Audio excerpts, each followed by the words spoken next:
So 20 centimeter thick slab of aluminum is placed in contact with a 15 thick stainless steel plate. The interfacial contact area is 1 meter squared. That's very convenient for us because then that kills all the areas for us. Due to roughness, 20% of the area is in direct contact in the gap of 0.002 is filled with air. Okay, so because we have a rough patch there, we're going to have some parts that are in contact and some parts that will be just in contact with air. Assuming 20% of this area is in direct contact, half of the surface is occupied by steel, the other half is by aluminum. The physical system and its analogous electric circuit are shown below. The difference in temperature between the two sides of the plate is 400. Estimate the heat flow rate per unit depth of the plate. Okay, so in this case here, what we have is, we have aluminum plate or aluminum plate, depending on where you're from. And we have a steel plate, like so. Okay, but the surface on these guys is rough. So where they touch, let's zoom in where they touch. So where they touch, not everything is touching, right? We have some little air pockets. So we have air on the little gaps there. Okay, we actually have 80% of air according to the question statement. 20% of the area is in direct contact. The other half of it is filled with air. Okay, so out of this area that is in contact, and then we have a difference in temperatures. We have a T1 over here and a T2 over here. We don't know which one is greater. We don't know whether Q is going to go from this side to that side or from this side to that side. We don't know that. All we know there's a difference in temperature of 400. And if there's a difference in temperature, there will be energy going through. Okay, we don't really care how much energy that is. Sorry, we don't really care how the direction of this energy for the sake of this problem. Okay, so let's just assume one for the sake of having a drawing. Just say it's going from this direction to this direction. Cool. So if we look at the area, if we look perpendicular to the drawing that I just did, if we look at the area, we're going to see that 80% of it is a little air. And then 20% of it is in contact. So it's the two metals that are in contact. Okay, and out of this 20%, half of it is steel, just put iron here, and half of it is aluminum. Okay, so our area is split up like so. Okay, on that little patch, so we can, don't forget, we're talking only about this little gap here. Okay, on this little gap, which is very, very small, 0.0002 meters. Okay, 80% of the area in contact is air, 10% is aluminum, 10% is steel. Okay, our electric circuit is drawn like so. We get our pencil, we try to go from one side to the other. This is series, and then we have parallel, right? Because we're gonna have to split up. We have parallel, and then we have another one that's in series right there. Okay, so what we need to do, just like the previous example, and that's why I want to do this one before we do the other one, we're going to convert first these three guys into a single equivalent resistance. So we're going to have something like this. I can't see the numbers, but I think this is 5. This is 1. So this is R1, this is R5, and we're going to have a R equivalent for R2, 3, 4 here. And once we have that, we can sum everything up because they're always series. I'm going to have a single circuit for the whole thing. So if we want, again, if you want to find what is the Q, that's our objective, right? We're going to find what's the heat transfer through this guy. We just need to know what's the difference in temperature and what is that final R there. This guy we know already. This is 400. This guy is what we're looking for. And this guy we need to determine to be able to find Q. So let's do that. Let's start with finding what is this guy, what is this equivalent here. First thing I'm going to do is I'm going to write down all the resistances. So R1, 2, 3, 4, and 5. Okay. R1 is related to the aluminum. Okay, and that is a 0.2 meter, yeah, 20 centimeter or 0.2 meters. Thick slab. The conductivity of the aluminum is 230. And the area, we're asked to assume 1 meter squared. Not asked to assume, we were told it's a 1 meter squared area. 1 meter squared. So the resistance for the aluminum is 0.00087, and this is kelvins per watt or Celsius per watt. It doesn't really matter because it's a difference in temperature, but check what's the unit that we're given, Kelvin. So I'm going to stick with that, okay, just to be consistent. Kelvin, so this one here is Kelvin. Cool, that's our first one. Now let's calculate what is the resistance of the aluminum inside that little gap there. The gap size is 0.0002 meters.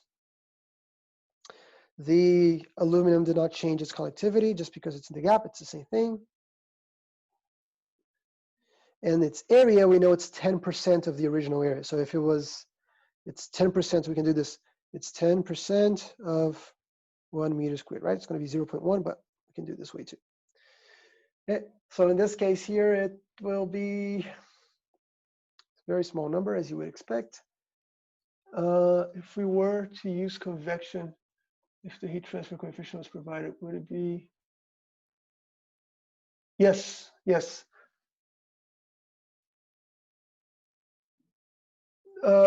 Two good questions on the chat, all right? Vidushi, to answer your question, if we were to use the convective coefficient, you can go on to your lecture slides.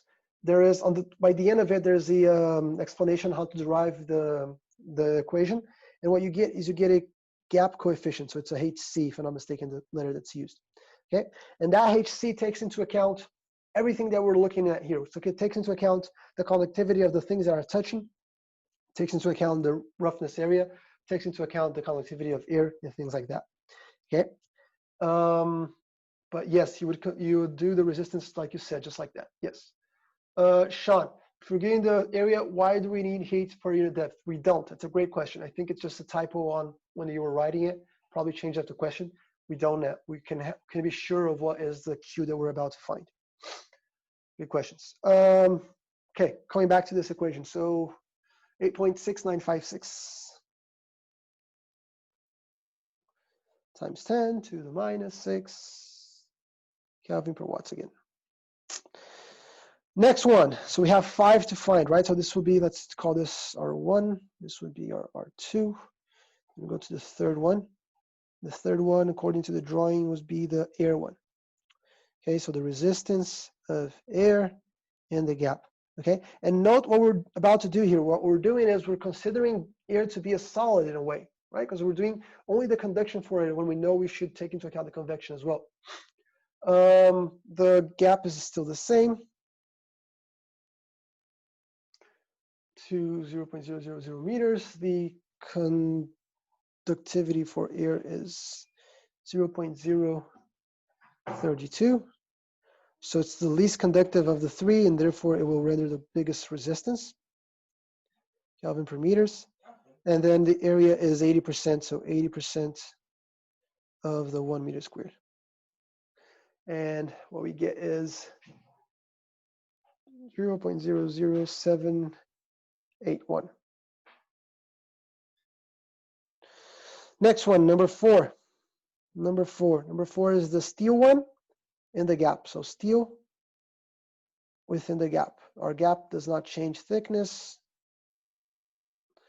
Our conductivity for steel has been given to be 15.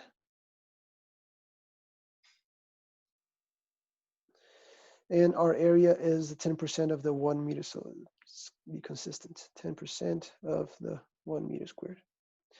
And this is 0.13 Kelvin per watts. And last but not least, what is the resistance of our actual steel slab as opposed to just the gap there, right? So the slab is 15 centimeters thick, so 0.15 meters. The conductivity did not change, it's still 15 Kelvin per meters. And this guy is 1 meter squared. Okay, so this is going to be something around 1. Right, because we could cut this 15 off. It's just something around 1, 0.01.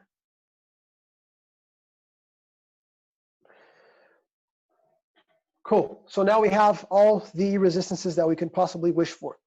what do we do next? Well, we find this guy here that I already highlighted. Let me highlight it again. Find this guy here. What is the equivalent of this, this, and this if we were to have a single resistance? How do we do that? Just like before. Let's call it resistance equivalent for 2, 3, and 4 to the minus 1 equals the resistance of 2 to the minus 1 plus the resistance of 3 to the minus 1 plus the resistance of 4 to the minus 1. So therefore, the resistance equivalent 2, 3, 4 is 8.13 times 10 to the minus 6.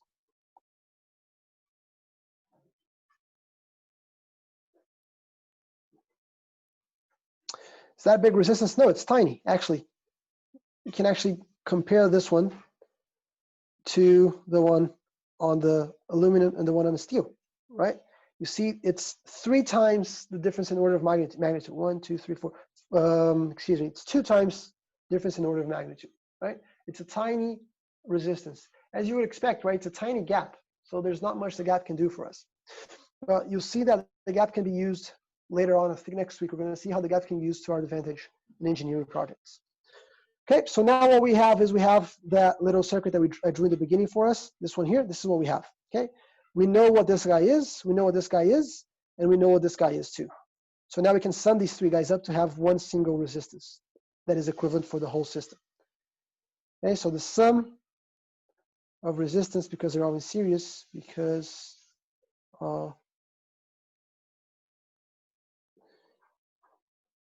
is R1 plus R equivalent 2, 3, 4 plus R5, and this renders whatever it renders.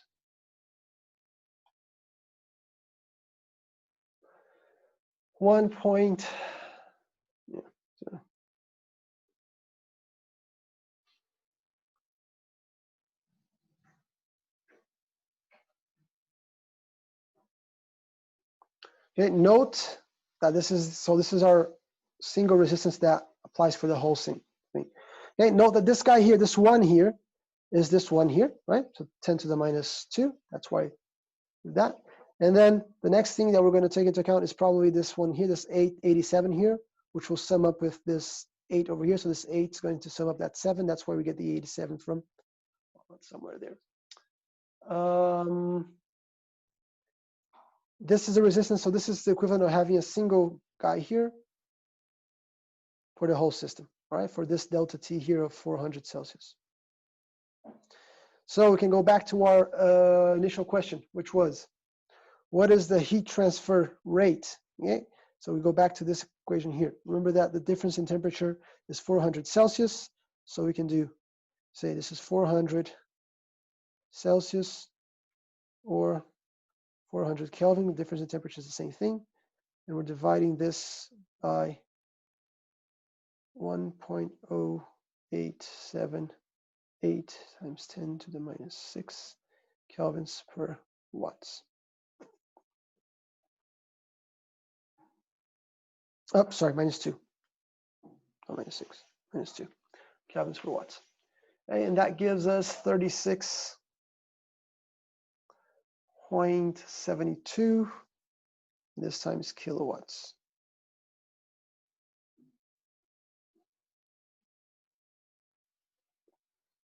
That is the amount of heat that's being transferred. Now, if this were a test, okay, and I see that it's asking per unit depth, nothing really stops me from saying it's 36.72 kilowatts per unit depth, or per meter of depth, or per unit depth, same thing. Because indeed, if we were to double this area here, right? If we were to double this area over here, we would have twice the amount of heat, right? It's not the case because we know exactly what this area is, but if we were to double, we would have twice the amount of heat. So either is fine. I think it was just a typo, but right, as a student, probably better safe than sorry. Any questions, guys, on this one?